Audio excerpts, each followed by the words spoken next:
Hello, my name is Eric Lopez, and this video is in reflection of my semester one of the internship program at ASU. Quick context about my school. We are a small charter in Sherman Oaks, California. We have a small population, once again about 200 students spanning from 5th and 8th grade. Population is diverse both economically and culturally. We have about 20% of our students that fall under English language learners, and 70% of our population is free and reduced lunch.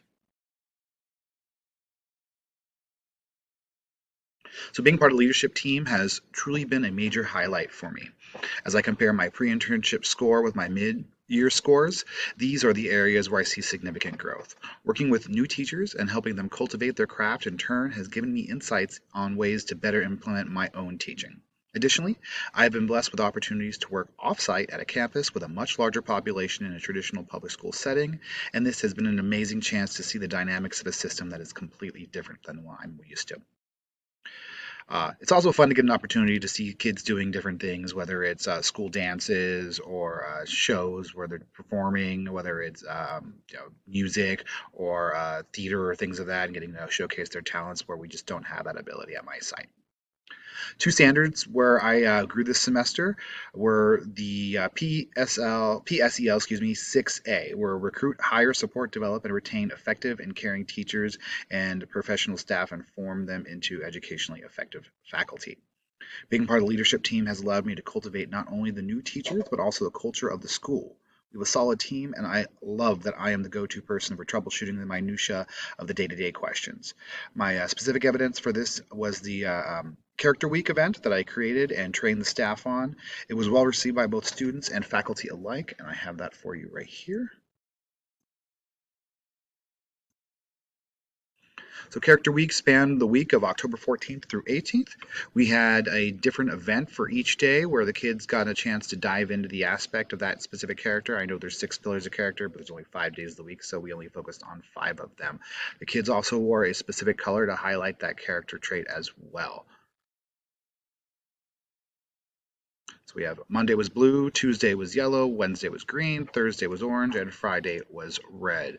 They had an opportunity to reflect on what the traits mean, and then we had an opportunity for them to once again have an activity. Monday was trustworthiness, and our activity was two truths and a lie. I'll skip this real quick. We did respect on Tuesday. We did a charades game, played Aretha Franklin's Respect. All right. Proactivity was the theme of Wednesday. Our game was called Shoe Tower, where they proactively tried to build the tallest tower. It's a fun one. Determination was Thursday.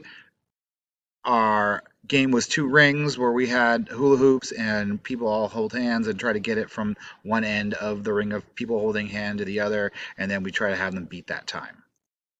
Next was discipline, and the game was don't laugh, where the kids really took into this one and had a lot of fun trying to make each other either laugh or not laugh. And you'd be amazed at how well they were at doing that. All right, let's get out of this. For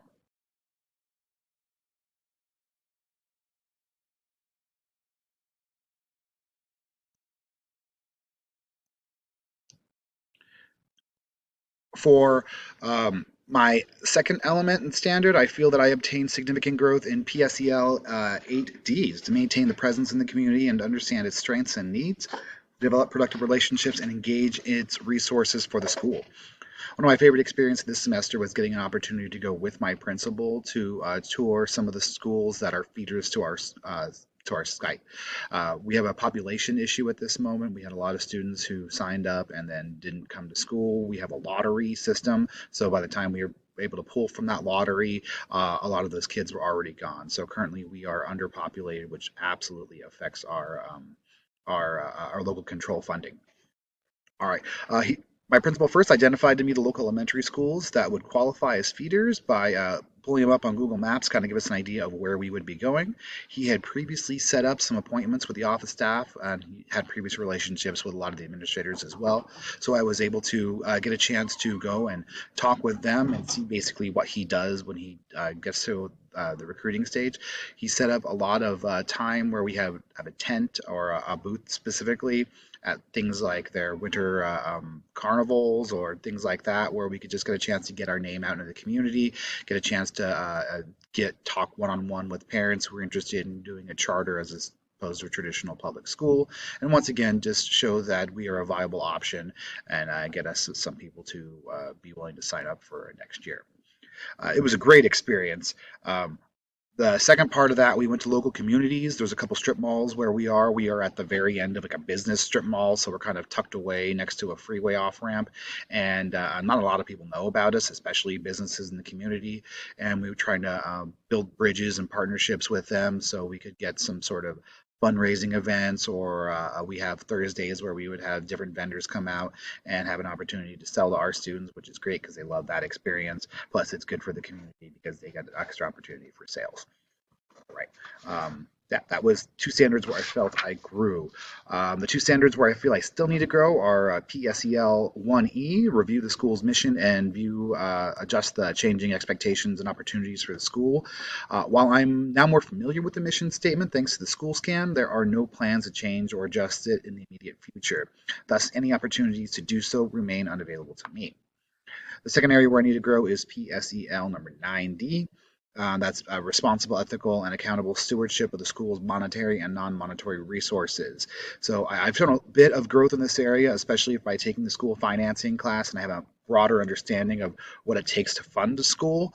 But there is much to learn about the finances of the campus that I'm just not privy to on a day-to-day at the moment. So there's not really much I could do in that area, which is why I haven't got a chance to grow there. So my plans and hopes for the second semester are to continue to take on more leadership roles.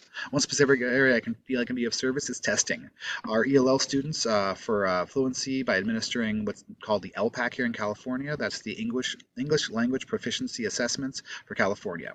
Once again, we have 20 students that fall into this designation, accounting for over 20% of our population. And I know it takes a good amount of time for our loan administrator to complete this while he's juggling all the other things that he does by himself each day as the administrator. So I would love to take this off his plate and help out. In closing, this has been an amazing journey.